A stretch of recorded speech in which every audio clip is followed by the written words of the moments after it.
Olá pessoal, então a gente vai iniciar as nossas atividades práticas. Essa aula vai ser uma introdução para essas atividades. E antes de qualquer coisa, eu gostaria de ressaltar alguns aspectos importantes com vocês.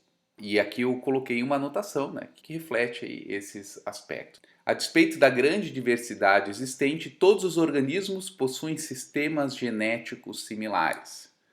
Então, todos os organismos possuem sistemas genéticos similares. Todas as formas de vida conhecidas possuem sistemas genéticos similares. E isso tem uma implicação muito importante, por exemplo, no próprio processo de transformação genética.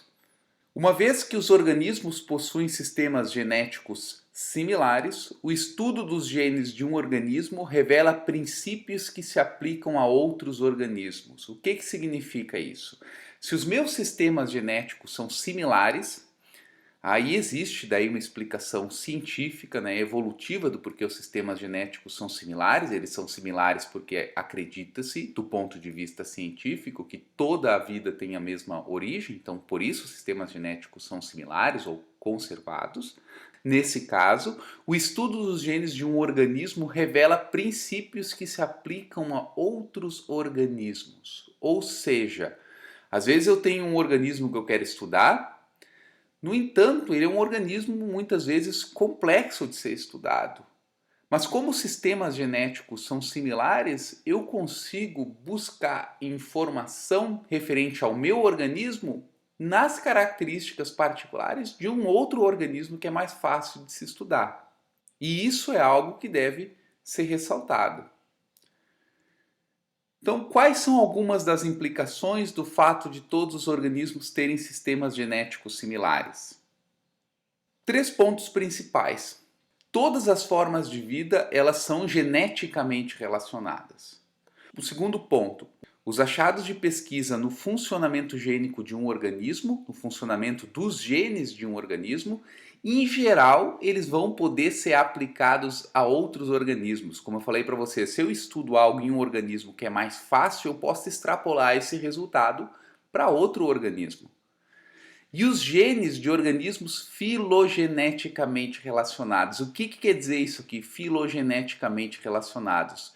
Indivíduos que são aparentados do ponto de vista evolutivo. Como eu disse para vocês anteriormente, se acredita do ponto de vista científico que todas as formas de vida possuem um ancestral em comum. E consequentemente, então, os organismos eles também apresentam um relativo grau de parentesco evolutivo. Por exemplo, do ponto de vista científico, o ser humano ele é mais aparentado filogeneticamente, ou seja, evolutivamente, com o chimpanzé, que com outros animais. Haviam, de fato, outros hominídeos até 10 mil anos atrás, mas que acabaram sendo extintos por competição aí com a nossa espécie. Mas todas as formas de vida possuem, então, alguma relação de parentesco evolutivo. Então, o ser humano possui uma relação de parentesco muito forte ainda existente com o chimpanzé. No entanto, essa relação evolutiva ela é mais distante quando comparado com o cachorro. Houve mais tempo para que ocorresse diferenças entre os humanos e o cachorro que entre os humanos e os chimpanzés. Então, isso a gente chama de relacionamento filogenético. Os genes de organismos que são evolutivamente relacionados, eles geralmente existem e funcionam em outros organismos também filogeneticamente ou evolutivamente relacionados. Então, se eu tenho dois parentes que do ponto de vista da evolução eles são muito próximos, se eu tenho gene A em um organismo e ele funciona de forma X, eu vou ter esse mesmo gene A em outro parente dele, que vai muito provavelmente funcionar da forma X. Então, eu não preciso necessariamente ter o estudo feito no meu organismo de interesse. Eu posso estudar em outros organismos, tentar entender quais são os genes importantes, qual é a função e extrapolar isso para o meu organismo. E existem diversos organismos genéticos modelo que a gente vai acabar utilizando porque eles são interessantes. Existe uma série de características que tornam o organismo genético um modelo interessante. se reproduzem muito, o tempo de vida é curto, a gente já tem linhagens que são isogênicas, ou seja, linhagens que são geneticamente similares. Então os seres humanos aí eles utilizam diversos organismos como organismos genéticos modelo para depois utilizar o conhecimento desse organismo e extrapolar para um outro organismo que é de interesse. É muito utilizado aqui Drosophila melanogaster, que é a mosca das frutas. Se vocês já viram aquelas mosquinhas, bom, nem sempre, mas muitas vezes aquelas mosquinhas que ficam em cima das frutas, elas podem ser ou esse tipo ou o parente de Drosophila melanogaster, que é um organismo genético muito importante. Escherichia coli, que é uma bactéria e que é utilizada em modelos de estudo. C. elegans, que é um nemateuminto, que também é muito empregado para estudos humanos. A gente tem Saccharomyces cerevisiae, que é a levedura do pão, que já é um modelo eucariótico e também é empregado aí em uma série de estudos básicos.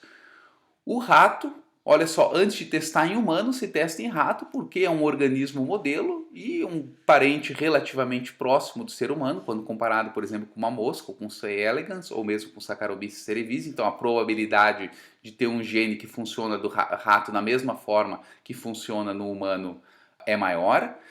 E em plantas a gente utiliza um organismo que é chamado de Arabidopsis thaliana. Arabidopsis thaliana, então, é o organismo genético modelo do estudo em plantas. Ela é uma dicotiledônia com ciclo de reprodutivo extremamente curto, gera muitos números de descendentes e ela já tem assim, uma série de linhagens isogênicas. Então, o que se faz? Qual é que é a ideia? Se utiliza a Arabidopsis thaliana para estudar os genes. Às vezes é muito complexo, por exemplo, pegar a soja e estudar diretamente na soja os genes.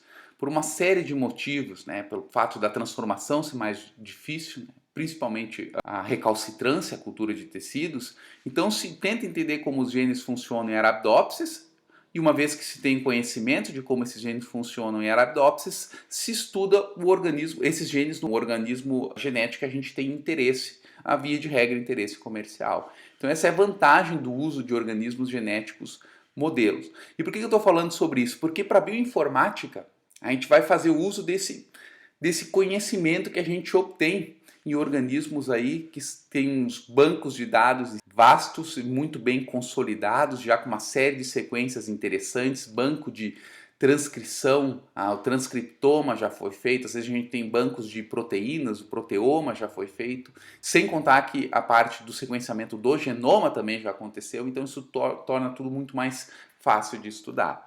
Vamos pegar aqui um exemplo. Qual é que é a vantagem do uso de um organismo genético modelo? Então, essa aqui é a estrutura já de uma proteína. Vocês estão vendo aqui a sequência de aminoácidos dessa proteína. Então, já traduzi a região do RNA mensageiro para a proteína. E aqui estão marcadas 3 regiões, em verde, em vermelho e em azul.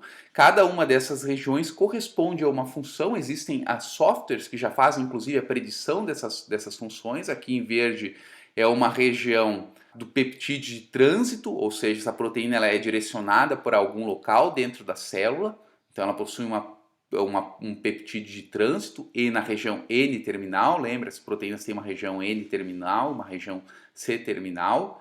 Em vermelho aqui, um domínio hidrofóbico, isso pode ser importante para a atividade. E em azul aqui, um domínio rico em cisteína, que também pode caracterizar aí a função dessa proteína. Ok, essa aqui é uma proteína que eu posso ter em determinado organismo. Agora olha só quando eu pego essa proteína e comparo aí com vários tipos de outros organismos. É uma proteína aqui qualquer que eu peguei aqui para a gente poder ter uma ideia de como funciona. Aqui está Arabidopsis, que é o organismo genético modelo, e uma série de sequências da mesma proteína em outros organismos. A gente chama dessas sequências, são sequências homólogas ou correspondentes. Então eu consigo observar, pelo alinhamento, quais são as regiões que se mantêm conservadas. Vocês podem ver aqui, está em asterisco, essa região que corresponde ao domínio de cisteína, ela ao longo da evolução se manteve extremamente conservada em praticamente todas essas formas de vida aqui que estão sendo analisadas. O que significa isso do ponto de vista prático? Significa que alterações nessa região, elas acabam sendo penalizadas. Então essa região ela se mantém conservada porque essa região na proteína ela é muito importante. Então essa região pode estar associada com a função da proteína. Então, se eu estudo a proteína de Arabidopsis, e ela é muito parecida com a proteína aqui de Glecine max, que é a soja, eu já posso inferir que se ela funciona da forma X em Arabidopsis, ela muito provavelmente vai funcionar da forma X em soja. Então, o fato de eu ter um organismo genético modelo para estudar, que é mais fácil, por exemplo, de desligar esse gene que produz a proteína e inferir a função, é muito mais interessante que eu trabalhar ou com soja, ou com arroz, ou com trigo, que é muito mais difícil de fato. Então, existe uma série de vantagens de organismos, de uso de utilizar organismos genéticos modelos e o uso de bancos de dados aí públicos disponíveis já pode ajudar muito em termos da compreensão da função de determinados genes.